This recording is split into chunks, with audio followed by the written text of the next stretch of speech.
We are here today to talk about how we can leverage online communities to help, in particular, our online students develop stronger senses of belonging and build social capital as part of their education experience.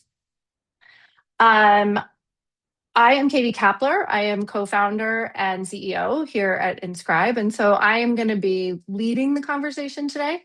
But really, the heart of the discussion is going to come from my two panelists. And I'm going to actually have them introduce themselves here. Luke, why don't you go ahead first? Hey, good afternoon. It's great to be with you. I'm Luke Dowden. I'm the Vice Chancellor for Digital Learning and Transformation at the Alamo Colleges District. We're a very large community college district in San Antonio, Texas. I'll share a little bit more about us in a moment. And Michael. Greetings, everyone. Glad to be with you today. Michael Amick, I'm the Chief Online Learning Officer at Pima Community College in Tucson, Arizona. Awesome. Both calling in from someplace that maybe is a bit warmer. I don't know. How's the weather in Texas and Arizona today? Nice. Nice, heading towards high 80s. So, all right, not bad, not bad. So we would love to know who we have in our audience. So if you don't mind also taking a moment to introduce yourselves, let us know where you're coming in from, maybe what your role is, what institution you're with, how the weather is in your neck of the woods. We are recording this session, so we'll make sure that everybody here gets a copy once the conversation is complete. And we're also joined today by my colleague, Danielle Bonner. Say hi, Danielle. Hi, I just realized I didn't put my face on the presentation. So I did thank you too. for introducing me. So Danielle is also going to help facilitate today. In particular, she's going to make sure that we answer all your questions as they come up. So if you do have questions, no need to wait until the end. You can raise your hand or you can drop the question, the question or the comment into the chat feature. It's possible when you open the chat that it's going to default to only posting to the hosts and panelists. If that's the case, I encourage you to switch that to everybody. So when you make your comment or question, everyone can see it. But Danielle will interrupt us as we go, make sure that we are weaving those answers in throughout the session today. And yes, we would love it to be as interactive as possible. And we hope to learn something from you guys as well as we go through all of this great content. I don't know if you are not familiar, I'll just take a second to give you a little bit of information about InScribe generally, in case you're not familiar with our platform. So InScribe is a virtual community platform. So we partner with institutions like Alamo and Pima to help them build a digital space where their students can go to meet each other, ask questions, get advice, find solutions. We really focus in the non-traditional student population. And in particular, we do a lot of work with online students. Students who have told us many, many times over, and maybe this resonates with some of you all, that while the quality of education is fantastic, they miss the opportunity to have more time to collaborate with and meet their peers across their program. So we wanted to create a platform that would help facilitate that side of the education experience as well. And you'll hear us say all the time, we are human first and technology enabled. So we obviously embrace technology. We absolutely embrace the concepts of artificial intelligence, but we do that with a mind to leveraging those tool sets to facilitate additional human relationships.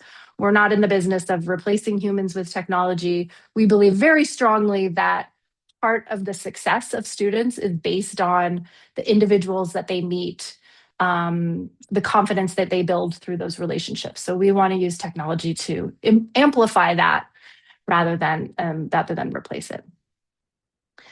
We do all of this because there are two foundational concepts that we believe is part of our philosophy that we believe are part of what empowers student success. And you can see them here. One being sense of belonging. So do I feel valued and seen and heard by the individuals around me and by my institution? And the second being social capital. Do I have a network of individuals that I trust and that I feel confident I can turn to when I need help or to help me find opportunities, whether that's during school or when I think about moving on to my career? Creating a strong sense of belonging, I think we all know, is really critical, especially in higher education, to helping students remain active and persist and help them succeed in that process. And then social capital, as we, I think we've probably experienced if you've had a post-secondary journey, it's not just what you learn in the classroom, but it's the people that you meet that really creates the richness of that full experience. And so we don't want our online students to miss out on either, or our non-traditional students to miss out on either of these simply because they're not in person for 4 years on campus, or maybe they come from a background where they didn't understand the importance of some of these capabilities. So that's really the goal of what our communities are designed to build and strengthen. And we do all of this also with this idea of what does a personalized support network really look like for a student? And we talk about that in the context of this pyramid. We want to empower the partners that we work with to be able to provide a comprehensive, multimodal approach to how they're engaging and supporting their students. Everything at the bottom, from sort of automated conversations that are inexpensive and easy to deploy, all the way to the middle of the pyramid where students are finding their own solutions, maybe doing that in sort of a many-to-many model. And then at the very top, offering one-on-one interventions for those students who really need it the most. And one of the things that our communities do is they allow you to offer each of these levels of the pyramid in a unified way, so that depending on who the student is, where they are in their life, in their student journey, and what their needs are at that moment, you can deliver the right intervention to them at the right time. And so that's a lot of the work that we do. Katie, So that's just some, sorry. Before we move forward, can you define non-traditional students for us? Yes, thank you. That definition, I think, is evolving, but for us, what that really means are a population of students who potentially are learning online, are often working full-time or part-time, maybe have kids, family at home that they're looking after, and are many times first generation, first in their family to attend school. So it's a big bucket. And I think last time we looked at the statistics, it's about 75% of students in the post-secondary world in the United States fall into this category. But when people talk about higher ed, it's often not the persona that people's minds immediately go to. So that's really our focus, is how do we work with those individuals to make sure that they are succeeding and getting the same level of attention that the more traditional students have had historically. Thank you. Did that help, Danielle? Yes, thank you so much. And then I just want to send out just a quick reminder that if you do have any questions, please drop them in the chat. I know we had a few stragglers there at the beginning, jumping from meetings. So please drop them in the chat and we will answer them live. Thank you. Fantastic. And with that, I am going to turn this over to Luke to tell us a little bit about Alamo Colleges and the amazing work that they are doing there.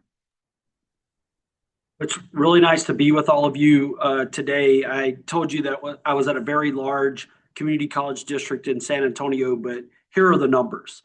You can see it's a place that's got 5 independently accredited community colleges. We have the largest historically Black college and university in the nation, St. Philip's College, with 20,640 students.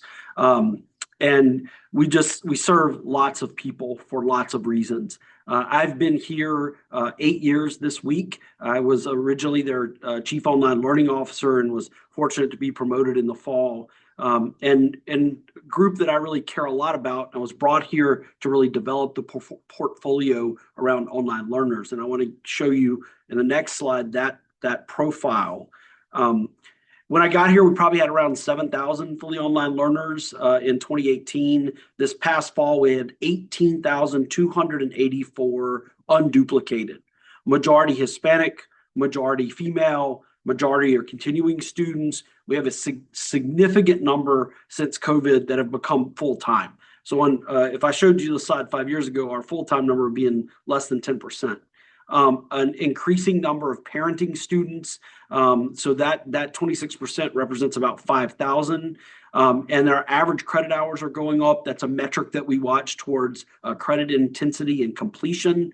And our average age is 27. And so in Texas, our funding model supports us. We get a little extra funding if the student is 25 plus. So I know I have some colleagues at some community colleges and universities in Texas that are online, and happy that you're with us today. All of this work and work that I've done here culminated in our board of trustees in Texas. We have an elected board of trustees that our community college district is responsible to. In this past fall, they approved a school for online learning. And this is the vision of our school, that it's built for online learners, for academic leaders, for performance excellence, and for faculty that are teaching online. And as you'll really pay attention to that upper left quadrant, you can see that peer connections and connectedness and belonging are a part of our model. Right, so our new school that's going to be moving us from an integrated support service unit into a highly coordinated system of learning really values peer connections and connectedness and belonging. So this isn't about a tool. This is about our vision for learners, and we're fortunate to have a tool like InScribe that helps us to achieve that. And what we really want at the end of the day is the next slide. And this is a student that I'm proud of. He's been a student of ours a couple of times. He earned his associate's degree. He's now pursuing his bachelor's degree. This is Christopher Carr. We're fortunate. We really focus also on telling the story of our students. We joke that we have NIL for online learners because we scholarship them to tell their stories, but their stories are really influential in our own work and inspiring to us. But this is what we want to create: a lot of Christophers or Danielles or Katys or Michaels that can really find themselves here being students here. So that led us to the InScribe product and Alamo Online Communities. And so we branded it. So I'll tell you, if you've got the product or you're considering the product, you need to name it. You need to name it. And the name needs to indicate what you want it to be. And I really am proud of what we've done. We started with one general community. I'll give you some strategy here in a moment, but we wanted people to connect. We wanted anytime support. And we didn't want Reddit to be the source of truth. If you haven't checked Reddit to see if you've got a Reddit stream about your college, I encourage you to do it. You might find some interesting things you didn't know were there. And we wanted our group me's, right? And so we wanted a structured place, but a student-led, a peer-led place for people to engage. This is how we branded the product internally, and these were the things that we were trying to achieve for our learners. In the next slide, though, and I want to give credit. We have a director of Alamo Online Student Support who the next few slides you're going to see. She is the person that's really the day-to-day behind this work. I get to present on the work, and certainly I'm an executive sponsor, but I really want to honor our director of Alamo Online Support. So I charged her with a vision for belonging. What is our vision? And we see it multi-tiered, right? There's a peer-to-peer vision, and that's where we started. You'll see that in a moment in the strategy. There's an advisor piece. We have a significant investment in advising. We have a well-recognized national model for community colleges. Educators, this semester was our first time that we brought in a strategy, and the platform supports this, where you bring this into the classroom, right? So you bring peer-to-peer connections into the classroom. And then we also envision us having alumni involved. And so we have a real vision, and I would encourage you, whether you have the tool or you've maybe launched it or you're thinking about launching it, that you have a vision. And this is developed over time, right? So we've had the product for, I don't know, Katy, 3 or 4 years, but we really, I think, have come into our own in the last 2 years and how we're conceptualizing and then actioning on this vision. And that gets me to the next slide, which is implementation. And again, I want to give our director credit. This is on our we meet on this tool every 2 weeks. But we started with the general community, and that was the right way to start, right? We just wanted students to talk to each other. And I will tell you, if you are in a very tough position like Michael and I are in, or some days you're like, did I make a difference? The best gift you can give yourself is be a moderator in the community. And that doesn't mean you have to take any action, but you get the digest of what people are talking about. And what you really see is you see people's desire to connect over anything from, hey, anyone want to start a hiking group, to I'm really struggling in math, And then a cool one that happened this past fall is, y'all, I need an audience for my speech. I have to record my speech, and I need an audience for my speech. And even one of my staff members agreed to be an audience member to help the student out. And so people are seeking lots of ways to support each other. We've now moved into program communities. I really think there's a lot of viability in programs and doing program specific type activities. We also have created channels, a little bit different from communities, around transfer students and parenting students. We've gotten into the business because of retention, and I showed you our numbers earlier of success coaching. And this is the business of how to do college, right? Not what courses to take, not are you on track or off track, but how to do college. And this is the heuristic knowledge, what the researchers call heuristic knowledge that we want to give to learners. We're going to launch a community around that in the fall.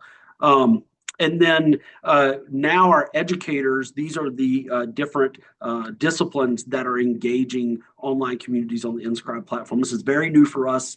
We're very hopeful about it. We have an assigned instructional designer that is shepherding this part of our strategy forward. I know there's some questions coming in, y'all. I'm going to get through this and then I'll answer those. So I just wanted you to know I do see them, Danielle, but I'm going to keep us on track and on time. Thank you. And so we have some visions for some future communities. So again, want to give credit to our Director of Alamo Online Student Support, Monica Rogers, and all of the vision that she's done with that. Yes, it is integrated into Canvas. I will answer that question, Sarah, for you. The next thing that I'll tell you is that not only did we brand it in the next slide, Katie, but we really spent some time communicating the value and purpose. And this may be unexpected time and energy you're going to need to spend, but it's time well spent. So these are clips from our website. And I just want you to know, you got to tell people how to use the tool and why it's there, right? It's not one of those buy it, set it up, leave it alone. The moderating features inside do a lot. We're going deeper though. What are the tips? Because we're about giving you tips, right? We're adding peer moderators. Now we're having to train them on First Amendment speech and what all is protected speech, right? Because in our district, we consider this a social media platform. And so one of the other things that you're going to want to consider is, as you bring moderators in to support your growth, and I'll show you a little bit in a minute how we measure success, you're going to need to be prepared for that. So be prepared to communicate, have a strong communication strategy. The students that we serve want to know, why is this important to me and why should I be using it? The next slide. I was just going to say, I love that you brought that up, Luke, because I think one of the ways that you make community, I know we had that question about engagement, and one of the ways that you make communities go is that students want to know that you're bought into the strategy. They want to know that they can trust this space and that it's going to be there for them. And schools can signal that by doing some of the stuff that Luke is showing here in terms of having a clear purpose and really demonstrating your commitment to the space as well. Sorry, Yes. I just want to jump in on and acknowledge that, because I agree that that's important work that sometimes gets a little bit left behind. Sure. Hopefully I'm answering some of the questions as we go through, but again, we'll honor each of your questions. And again, Danielle, I want to be respectful of Michael and hear what the wonderful things they're doing at Pima.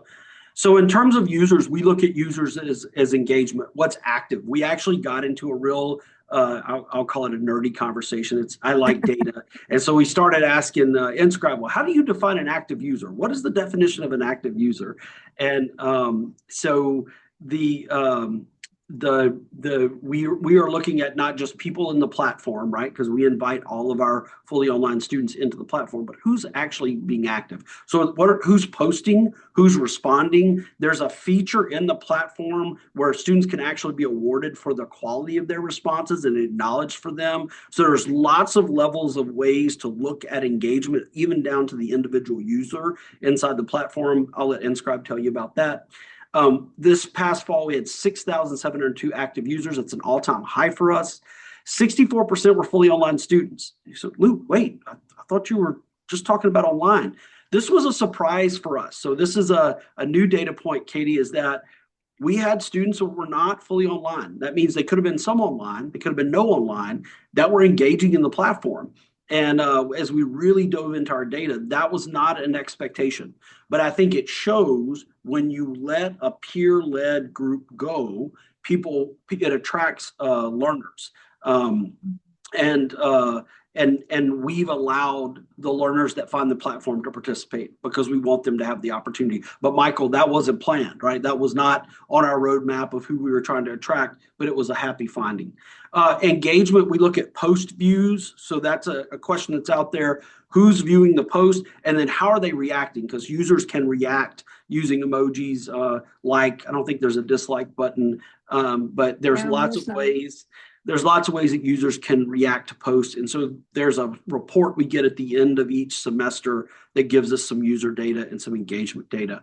We also, because I am pretty obsessed with student feedback, I like feedback loops. And I'll tell you, we don't do this the best. We do it good, but Rio Salado does it the best. And maybe Pima does too, Michael. I don't know. We'll find out in a minute. But we survey our students. We do snap polls. There are polls that you can do inside. And we ask them, hey, do you like the communities? And this is what they told us in the fall. 90% of the fully online said, I'm satisfied or very satisfied. 84% of the not fully online said, I'm satisfied or very satisfied. They were a good sample size. We want to improve our sample size. And we have a grant that we just received with InScribe and with Rio, where we're going to really look at our data collection as a piece of that grant. And we're going to share what we're doing. So if you know me personally or you've seen me present, I like to share. I don't believe in secret sauce, even though I'm from Louisiana. Yes, I have a gumbo recipe. I might be squirrely about sharing that with you, but I probably would if you asked me really nice. But there's no secret sauce. We have too many students that need to be served well. And I won't go through these next slides, but it gives you, for those of you that have not used the platform, if you just want to roll through those, a view of the kind of ways that people engage. That's those emojis, that's the views. And so I just wanted you to have an idea of what's in the platform. So with that, I'll stop. I hope I did not take up too much time, but wanted to give you a sense of some of the good work that we're doing at the Alamo College.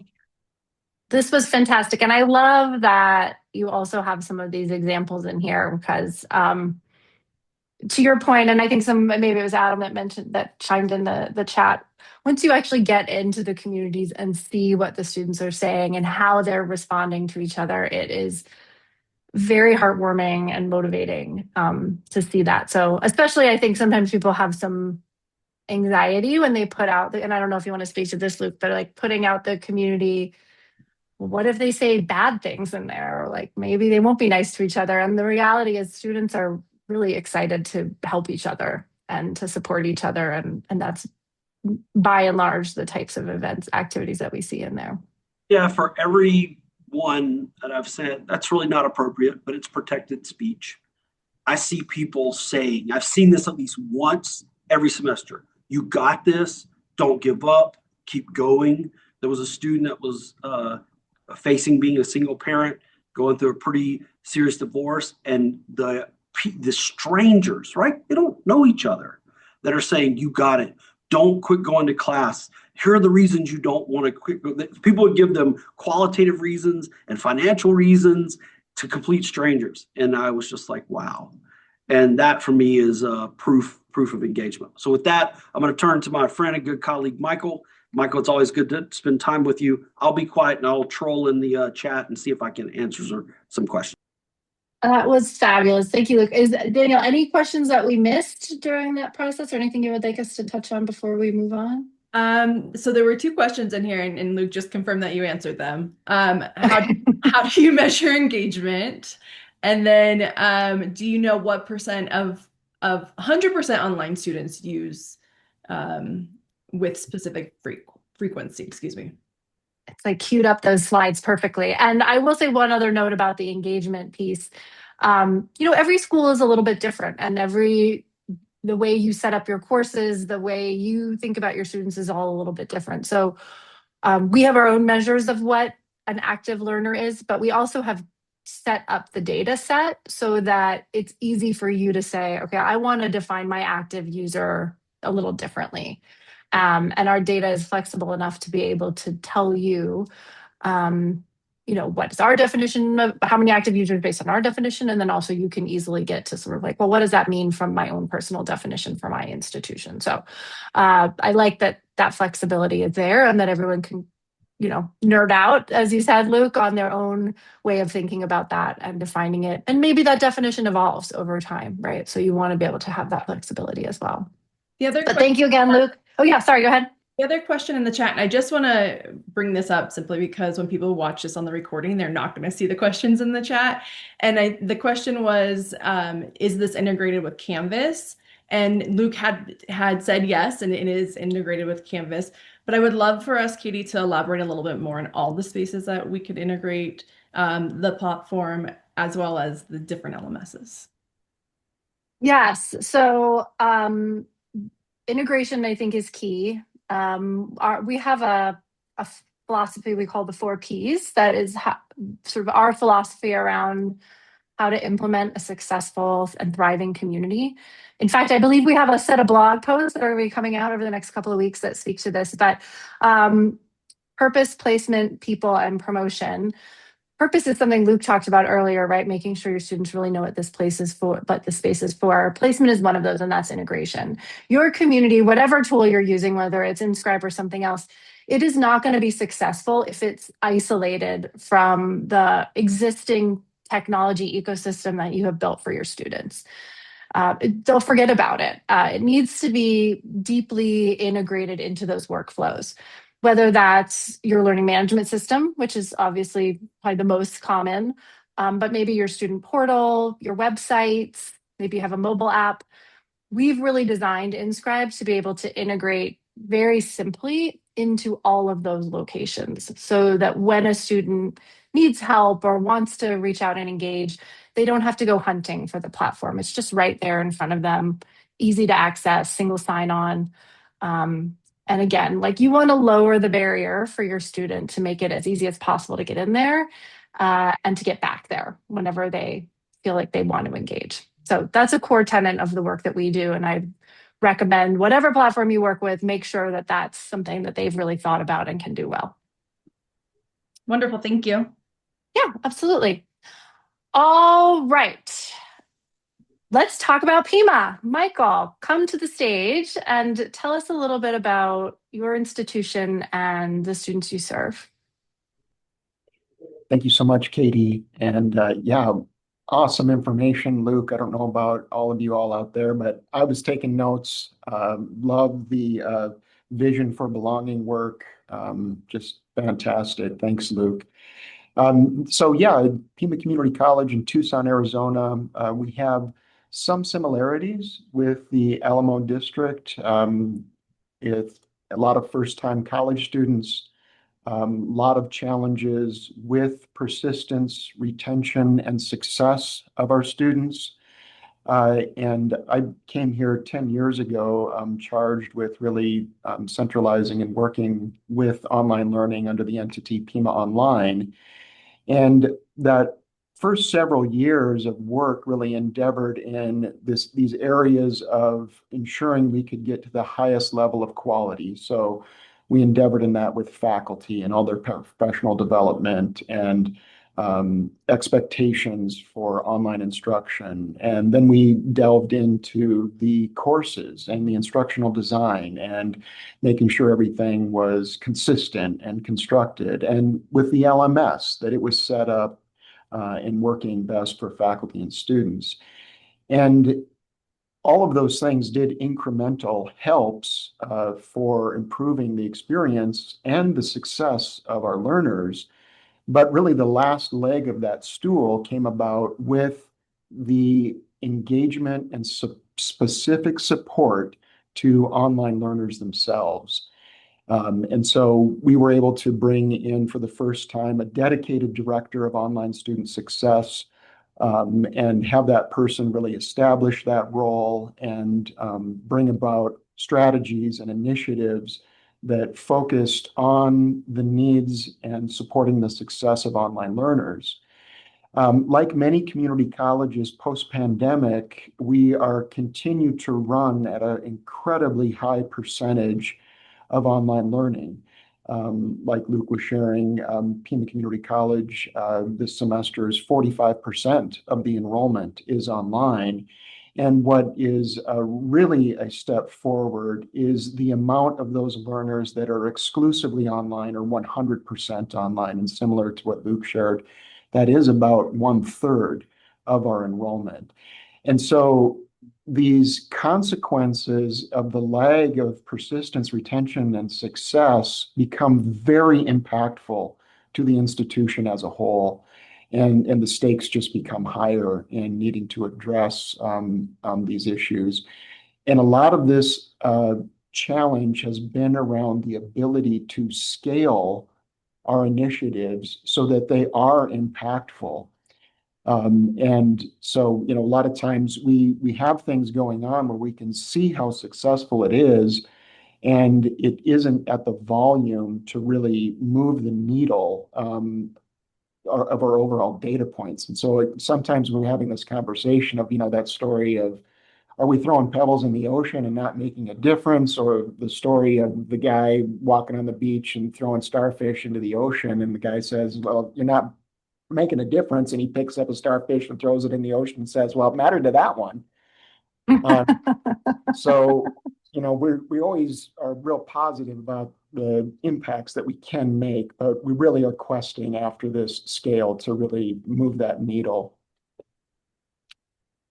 Let's see if we can go to the next item. Yeah, thank you.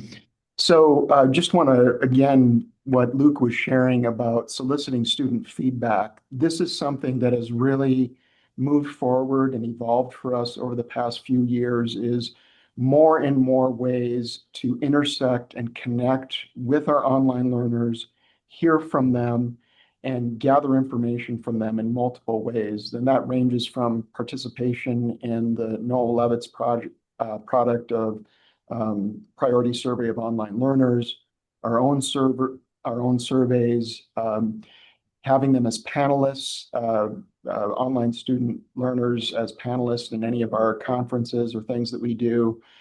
We have a student senator that's dedicated for online learning. And in this process of getting more feedback from learners, and want to encourage all of you out there to think about how can you go forth and gain more input from your online learners. We had these items emerge that they're really telling us they want a sense of belonging, or they want a connection. They want to feel part of our institution.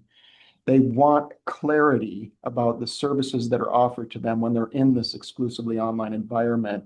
And they do want this ability to connect with not just the college, but with other learners. And so some of our initiatives that we've had in response to this, and also to just try to help these lagging data points, is we've brought in an embedded success coach model where in looking at our courses that have the lowest success rates, that a coach is placed in those online course shells, and they interact with those students. They reach out to them, and that can range from, a data report of those students that haven't logged in after the first couple of days, and an outreach campaign starts with them. Those that haven't registered for next semester, and reaching out to them. And also just a cadence then of sharing information throughout the semester about what students should do, following up with students that have not done well on an assessment and trying to get them some help, and meeting with them, and just offering sessions that they can take part in to help them, and trying to be as interactive and collaborative with the instructor in that course as possible. We've created this virtual success center that is really intending to offer all of the services or things that you might need as an online learner in just one place, sort of intending that to be the front door of our online campus. We've had the launch of our InScribe community platform just this past summer, and so we are excited now that we're starting to see and get data information about the results of each learning session that's taken place. And as Luke mentioned, we did name it. We named it Connect to Learn. which we use D2L. And so C2L is our community platform. It was another opportunity to engage our learners. They are the ones that named it. The students is what named who named the platform. And the other initiative that we have going on is online mentors. Those students that have been successful in their online courses, we reach out to those students that are new to higher ed and exclusively online and give them the opportunity to become a mentee with somebody that's already been successful. I just have to say, I mean, I think this is a great example of the support pyramid sort of in action, that you're thinking about different types of intervention and how they work together across the student life cycle. So, kudos to you. I think it's not a one size fits all, right? So I think you guys have done a really nice job thinking about the holistic process for that. And I love that you're engaging your students in something as simple as naming the community. I can't tell you how much that resonates with students to feel like they had some ownership in the process. They feel it goes miles to helping them feel bought into everything. So you guys did a really nice job with that leadership. So here's just a little visual so you can kind of start to get a sense of what the learners are seeing when they go into C2L. They see the communities that they are in. They see the most recent posts that are taking place. And so one model that we've utilized, we've been asking this question, how should we implement this? And so we've looked at very specific communities that the learners can take place in. And so one of them actually is for the mentors. And so there is a dedicated space that just so the mentors can have a community and support each other, talk with each other. And that mentoring program has a student worker that is the lead mentor. And so he is gives oversight to this space in C2L. He, really helps bring a sense of community to those that are serving in that volunteer position as a mentor, about positive things that they can do. They exchange positive stories, and they exchange some of their challenges of, I'm not hearing back from my mentee. What should I do? And so it's been so helpful to have a dedicated space for them to connect. In fact, the student worker went and solicited a video from an astronaut to give a little 2-minute speech on leadership, posted it in the community. And so really a great example of how that support that peers can give each other is taking place. And so it helps make that mentoring program more successful for us because those mentors are supported. Fabulous. Yeah. And again, like different communities can serve different purposes. It's not uncommon to have more than one community running at your institution for a slightly different audience, a slightly different goal. The spaces themselves are infinitely flexible, which is really nice. And just another example how we've approached this initially, we're continuing to have conversations about how we want to expand our communities, is what I was talking about with our online success coaches. And so here we have a community that's for Math 97, has some of the lowest success rates, and then that just becomes a complete barrier for the student to persist and succeed towards their credential that they're trying to attain. And so all of the students that are taking Math 97 all across the sections are placed into this community. And the facilitator or monitor of this area is one of the success coaches. And so they can replicate a few of the things that they're offering, like if there's, study sessions, they can be posted here. But it also then just really allows this space for the learners that are going through everything they're going through in Math 97. They can interact with each other and connect with each other. And it just goes back to what we're seeking to provide, the number one comment of need that we have from our 100% online learners is that wanting to connect and belong. And so providing a space like this allows that community to develop and take place. Yeah. And I also appreciate how I think a lot of folks maybe are hearing from their online students this sense of urgency around that feeling of need to connect. But one of the things we've learned in our work is that you can't just tell somebody you belong or like feel like, get a sense of belonging. It has to happen like organically and authentically. And so that's, I think, another nice thing about the communities that you're building. They're spaces where students go voluntarily to find each other and to have these conversations. And out of that comes this sense of feeling valued and accepted, as opposed to like that sort of trying to impose that on them in some way. You're allowing it to happen really organically, which is nice. And do not underestimate the amount of belonging you can foster in a math community. I do not, just because it's math doesn't mean people can't go in there and start to really relate to one another and build that confidence. We see that all the time.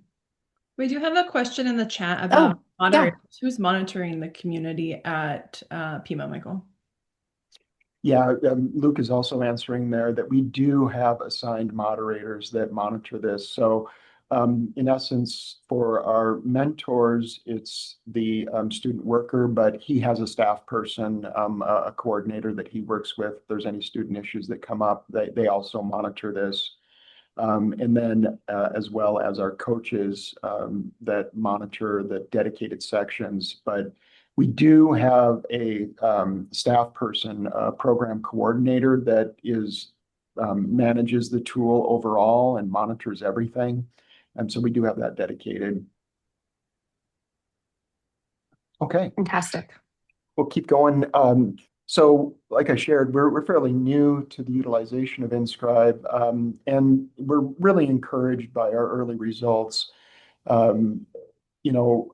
have been in online learning for 29 years, and I've just always heard from or been dismayed by this aspect of the ability for learners to easily interact with each other has just been a deep challenge. And so for the first time, we really have a built-in place for those students to connect and interact. It isn't dependent on some Slack channel or something that maybe was developed for the course, and maybe some of them are invited to. It really brings an equity of connection into place.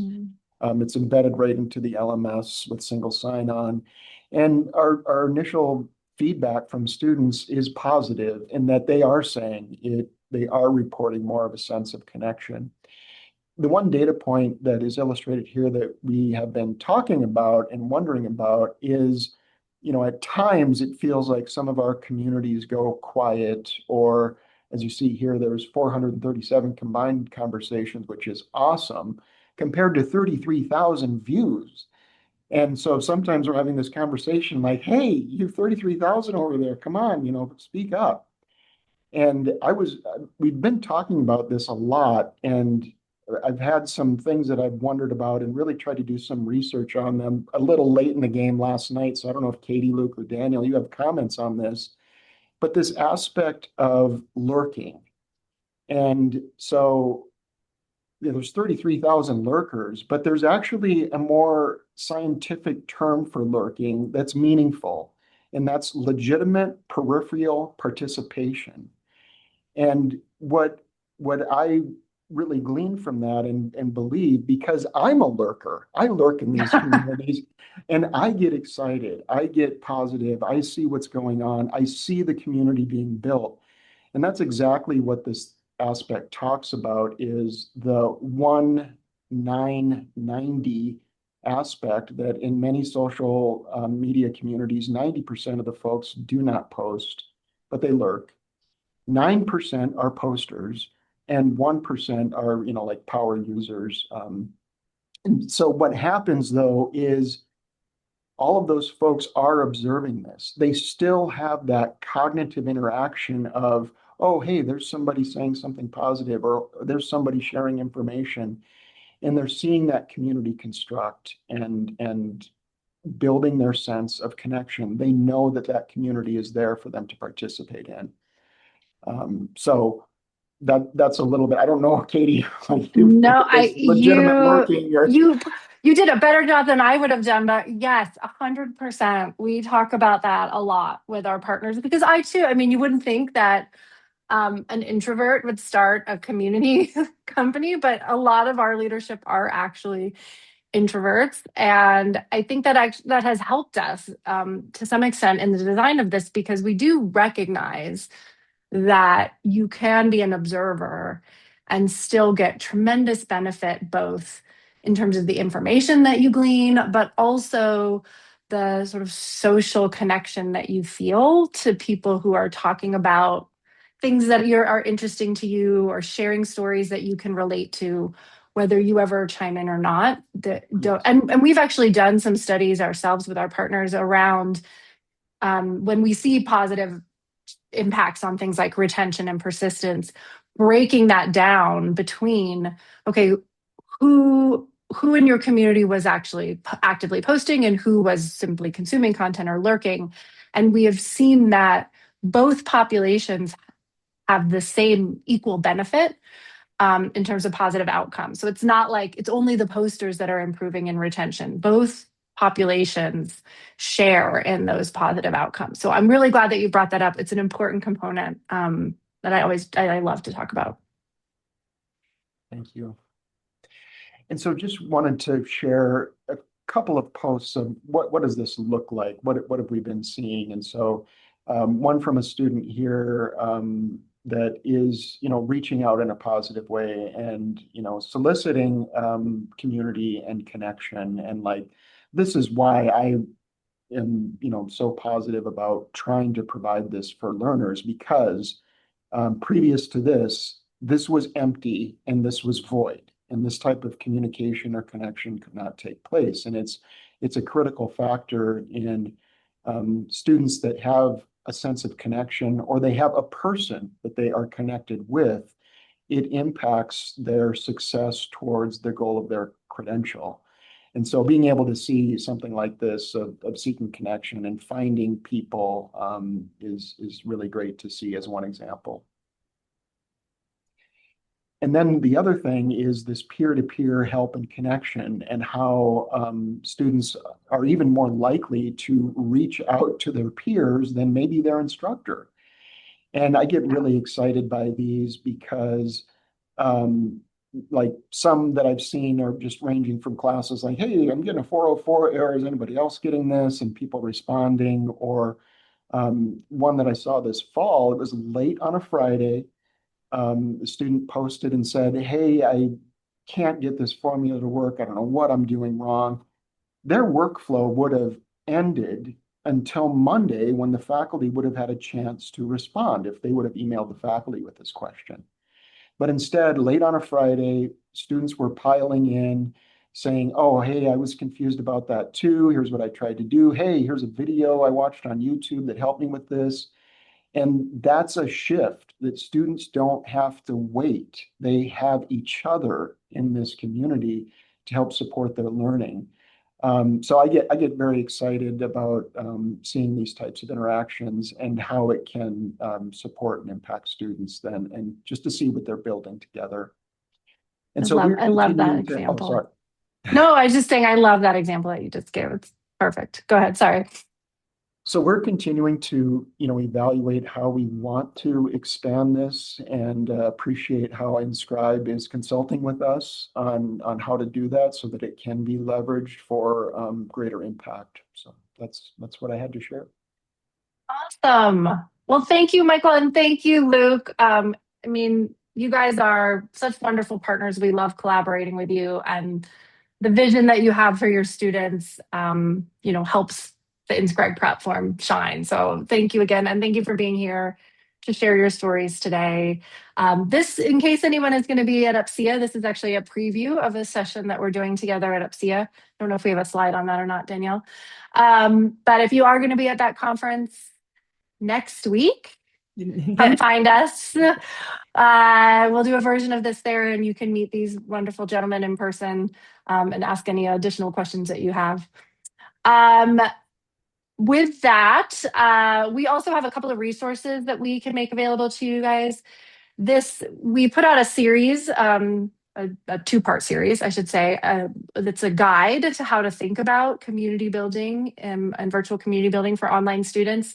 So I think Danielle will probably drop a link to that in the chat.